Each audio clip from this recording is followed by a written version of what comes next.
You are listening to Three for the Road podcast with James, Rocky, and Duran. Hi there, welcome back. We are Three for the Road. I am James, and together we're here with Rocky and Raul. Raul, all right. Now, I got to tell you guys, I actually did my homework this time. Dude, nice. I actually did that, and I even took notes for nice. this. busted out a tablet. Yeah, I That's got an my iPad, notes on that's this not one. So all I got to say is UFC 285. You didn't say me. Oh, fuck. Okay. I got too caught up on my notes, and I forgot to mention that again. Your own son. Yeah. We have our video engineer, producer, Hello. James there. The other James number 2. Yeah. I keep forgetting. I don't know. Is he better James or worse James? Shit, we'll see. Well, he doesn't have notes like me, so let's see how that goes. I gotta bring this. Who is number 2? All right, so Rocky, I'll start with you. What do you think about the John Jones and the fight? I was just blown away about how quick it ended. I thought Gon had a little bit more, but he did not break away in that clinch. That John Jones started he just initiated it perfectly. Gon he just got walked through like nothing. Did y'all see the camera move on his own? Yeah. What the hell was that? Was that you, James? Or no? No, I think it was on a Okay. girl or something. There we have a That was ghost. the ghost of Gone Past. Cyril Gone Past.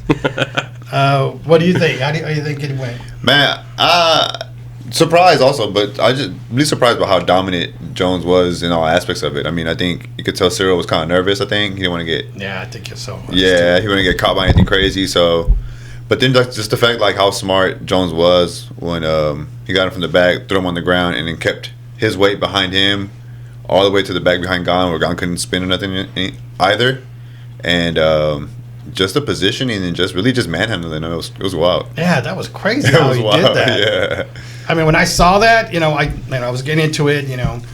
I started watching, and I'm like, okay, I want to see what John does, and was it Cyril? Mhm. Cyril, and I didn't see Cyril really do much. I think he didn't go forward, and I think he was a little nervous, a little scared of John. And I thought John would be the one with all the fear and nerves and so forth, being away for 3 years. Mm-hmm. And just to see John come on the top, that was just awesome. Mm-hmm. I mean, when he had him, he was just squeezing tight on him, and just to submit him, I thought that was awesome. So, and then what do you think about because John said he was going to make it easy. I mean, but what do you think about that? I mean, that he did it. Yeah, I mean, surprised and not surprised, right? Like, he is the GOAT, and I always believed he was going to win. I thought he was going to do like a TKO in the 3rd or 4th or something. I did not see a submission happening. But no, he got it.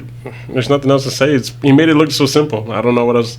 I don't even want to try to make it look complicated or sound complicated. Yeah, and the first round, what was it, a minute and a half or something like that? It was like 2 minutes. 2 minutes. A little after 2.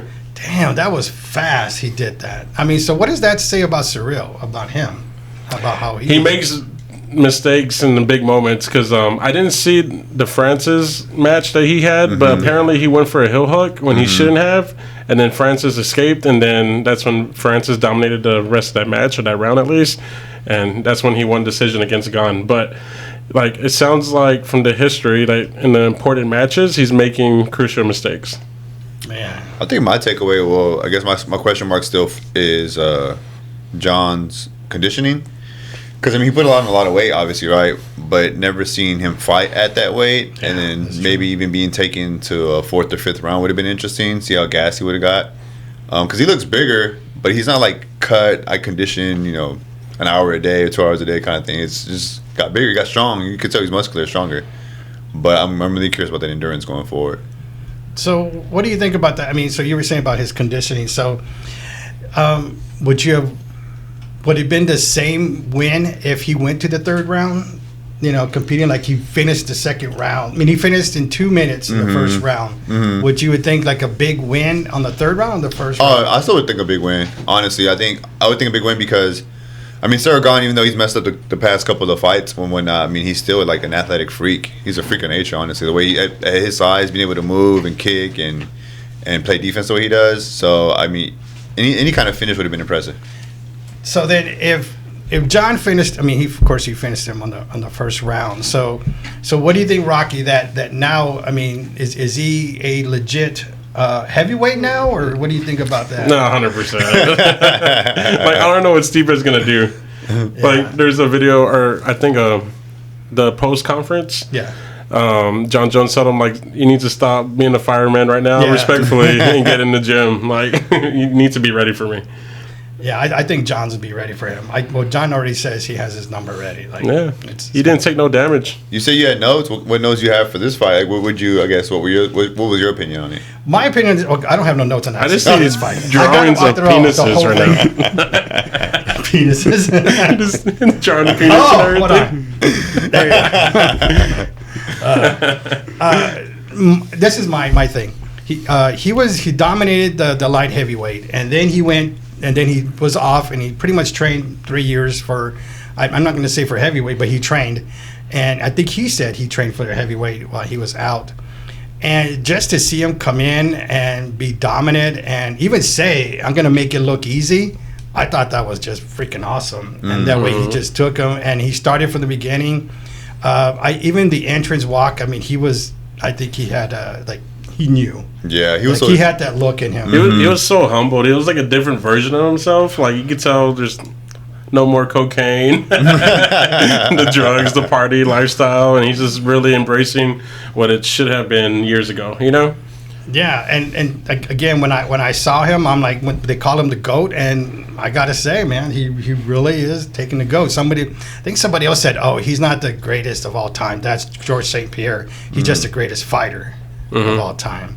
What do you think about that quote? I forget who said that. I think it was Dan Tiller or something. I don't know. I'm not too sure, but nah, it's John all day. It's John all day. He touched base on every aspect, like athleticism, like the technique, the strategy, power. Then he gives you the entertainment side of everything as well. So, St. Pierre, he checked off a good portion, but it wasn't too entertaining in terms of like outside of the octagon, you know? Yeah. Plus, he didn't finish the last 5-6 fights. Yeah. They were just all decisions. So that was he was struggling with. But what was sad is that with this fight is that we can't talk too much about the fight. Yeah, Because he true. finished in the first round in True. 2 minutes. We Yeah. can't say anything about like, oh, you know, he took down, he's a stand up. It was like you said, it was too quick, and you know, you wanted to see more out of him and to see how he would withstand in the later rounds, like you said. But I'm sure there's a lot of technical stuff that's way over our heads that was going on in there too, in terms of like just body positioning, feet positioning. You know, like I said, after the takedown, the way he was maneuvering, making sure that he was back here, he was like right behind him, trying to take hooks right away or whatever. It was just, I don't know, it was wild. It was wild to see, just seeing somebody dominate another human being that's as big as you, weighs a little more than you, and just, it's crazy. all right, now seeing that yesterday, what do you think if the match was against was Francis something Ngannou? What do you think would have happened if it was John Jones and him? So that was my first comment. Yeah. Was like that it should have been him and Francis the whole time. The Cyril fight, it shouldn't have happened. I think it goes longer in terms of what happens. I don't see John Jones getting knocked out over something silly. Like, that would be the only way Francis wins. So Yeah. Nah, John Jones, he would have to take some punches, take some hits to get in, you know, and engage the clinch and everything. But I'd still say, John Jones takes it. But Francis, he's a monster. He's a freak, man. This is that one punch. And, we can't take that off the table, you know? It's still possible, but John Jones. When he fought Cyril, it went to 5 rounds, or didn't it? Decision. And it went to the decision. So it speaks volumes, though, you know? This one wasn't. Was it the first round? yeah, It's like the fighting IQ, you know, for John Jones that he has over Francis. So that, Francis, I guess, wasn't an easy fight for him with Serene, where this one was easy for John Jones. Yeah. So. And there's a tweet from Francis. He congratulated him, and then he signed it off as a heavyweight king. And then John Jones talked shit. I forgot what he said. He was like, he called him a big old pussy. Yeah, he did. I was like, what? And then he said some quote, and he was laughing at a quote, but he's like, how can you have all that muscle, but you're still a pussy? yeah. What was interesting was he was talking about Kegels is the answer. Kegels, to that. What was interesting with that, he was talking about God and all this stuff, and then they asked him about that, and he goes, "Oh, he's a big old pussy." Like, how do you go from that to that? I thought that was He's awesome. still John Jones at the end of the day. So, but I find it weird how he was giving his fiance so much shine. I mean, I'm sure she deserves it, but like he was forcing her in the team pictures. He made her, they gave her the belt. She was carrying the belt. I mean, that head game or something must be amazing because we were talking about that. He said, "I ain't the champ. You the real champ." He said, "Huh." Yeah. I don't know, scoring some big points on that one. You know, I was because we were like, "Hey, who's that girl in the pink?" And they were, "Oh, it's a fiance or something." Mm-hmm. So I'm like, but she wore pink like you could not. Like C stands out no matter where you saw it. Like C was there. I wonder if that was she did that as a point to make sure everybody knows who in the fuck I am when I'm out there. Yeah, 100%. Yeah. So I thought, I mean, like again, the overall the fight is good. I think, but John's what 33, I think. 34, 35. Something like that. Oh wow. Okay. He's a little older, yeah. Especially those 3 years off was a big deal. I don't know. I still see him in the game about another 2-3 years. You know, like completely dominating. Yeah, for sure. Yeah. And I think he's here to stay. He's going to make some money off of it. That's my other question too. Is like I think I even asked Rocky at the time, like who do you throw at him? I mean, because the heavyweight class was pretty stout, but now I mean, with Francis gone and everybody kind of beating themselves up, it's kind of watered down again. Well, they got that guy with Steven Stipe? Milkshake. Yeah. After that, I don't know. I gotta do more homework on that one. I didn't get to see that. All right, then we had the co-main event with Alexa Grasso and Shevchenko. Yeah. What happened to you guys? I think you were saying that was an upset. That was a huge upset. But I was telling Raul, I was like, these Mexicans are like, before the match started, I was like, that's the best thing she has is like throwing some swings and she could take a punch. These Mexicanos, or Mexicanas, like they could definitely brawl it out. And then, but it didn't even end off in the brawl. Like she engaged that clinch and took the back. Yeah, kind of looked like by accident. She looks kind of shocked to take the back so easily. It was just she says she trained for that. She's trained for that move. She must have been studying those films like religiously, just watching and studying all her counters or what her arsenal she would throw at her, and she had a counter for each one. I mean, not each one, but for that one she did. So I was pretty happy about that since I picked her. So, I don't remember any other pick except for her. Except for the ones you got right. You don't remember all the ones you got wrong? I don't know. No English on that one. Yeah, no, I was surprised too. I think for me, she was losing the fight. I mean, she was going to lose the fight. She kept getting taken down. She couldn't get out of the takedowns right away. Valentino scoring a bunch of points. I think what helped a lot too was they were enforcing that rule where making them stand up if they weren't working enough, which I don't know what constitutes working enough, because before they used to let them just have all the time in the world. So and this time felt a little short sometimes. Yeah, they stood them up right when they shouldn't have. So a couple of times, for sure, one when they shouldn't have, for sure. But other than that, I think Valentino was really stressing over how much pressure Alexa was putting on. Alexa was right in her face the whole fight, So it was good though. I was really pleased with the card. So then, is there who do you call on the rematch then?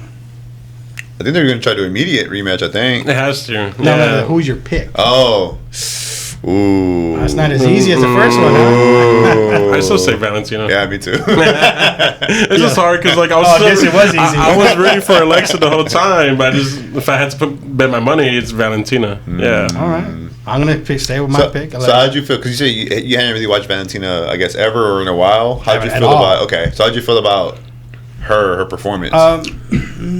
Guys, I don't remember what I did yesterday, but I remember each fight. I don't know. I in my opinion, I don't know. Okay. I just know Alexa won. Okay, got you. I got a note that says I was right. Y'all were wrong. Third round submission. I think she fought harder than for him. Oh, what the fuck? Him? It was a women fight. Oh, wrong one. She heard otter. I heard the one, and then him. All right. So, any other fight you want to talk about? Oh yeah, for sure. I got my notes on it. What about that fight that they had to throw in the towel on that one? Did you see that one? Mm-hmm. Okay, let's see. Which one was that one? That one's. All right, so the fight I was talking about was when Derek fighting Duplessis. I think so, yeah. All right, and with this one was Derek pretty much gassed out on the first round. And then the second round, it looks like they both were gassed out on that one. But then his right before the round was going to end, they threw in the towels. Right at that time, not the towels. They threw in the towel, and he couldn't continue. He was just on the ground, just like he was just gassed out, tired. He couldn't even do nothing. I think this is the one where I think the ref should have stopped it earlier on this one. There was several that I thought twice that the ref should have stopped it, but of course I need to watch a recap of that. I didn't see that fight. Ooh, the Jeff Neal fight versus Rachmanov. Yo, that one was crazy too. Did you see that one? Yeah, I saw them all. I saw the prelims and the main You card. see the notes on the man's iPad? It's right here. Tell it right now. What does it say for Jeff Neal and? His nice booty. Oh, yeah. That's crazy. By some other YouTube I need to rewatch that and watch it. So then you're not prepared Yeah. for this podcast. That's like the one of Why the are you two here? of them I didn't watch. I saw the early prelims. You didn't see that. Oh yeah, I did. I saw Underappreciated. some of those. I saw 2 of those. In fact, let me get my notes here. Two of the 5. All right, I'm gonna talk about 2 though. Hang on, let's see. Gotta put your eyes on. Yeah, man, let's see this shit. Jessica Penne I didn't see that one. Penne versus Tabitha Reese. Yo, Tabitha Reese is a fucking monster. Her nickname is Baby Shark, which is kind of funny. I like that. She's tiny. She's like She's a baby 5'1". shark. She's actually attractive for a female UFC fighter. And They're early prelim. Yeah, probably. I'm just waiting for her OnlyFans to come out. Yeah, right Jesus Christ. there. Yeah, so I don't know what the Richie looks like, but Jessica Penne is turning into like a journeywoman now, right? They just feed her. To She's the 40 years old. Yeah. She's a roster filler. Yeah. So, And she's still kind of an age. Well, I guess. she took care of business on that one. yeah, she was a monster. I think she scored probably like the highest points in terms of like DraftKings. Jesus She had like 118. This is sponsored by pretty high. DraftKings. No. All for you there. Place Yeah, your bets. I made some money off of DraftKings. I had to hear all night about how Rocky should have been 100,000 there because he knew to make the right picks, but didn't make the right picks, so he made all the wrong picks, but the right pick could have got him. 2 threw me off See? from the big money. The big money. But he knew at the time he knew, but then he didn't. So on my first, and let me talk about DraftKings, but I had to get this out. I had Alexa Grasso on there first yeah. because she was one of the cheapest people you could put on your Cheapest roster. people. Mexicans are cheapest? Not for that reason. They had her in pesos, not even dollars. I mean, No. you've been to the store. How much do beans cost? I don't know. Jesus Christ. Too much. So, anyways, That or beans. she was one of the cheapest ones. Her and then Pickett were the cheapest fighters on there. I did not want to pick Pickett at all. I was thinking about her for the upset, but I was like, it's probably not going to happen. So then I moved some people around and stuff like that. Did not end up winning big money. I doubled my money, but that was about it. Sure, you doubled your money. I'll show you. I had the receipts. Hey, James, can you hire the increase the gain on Raul? I was going to say, all Look. I went to UC.com and I have it. right, I don't know.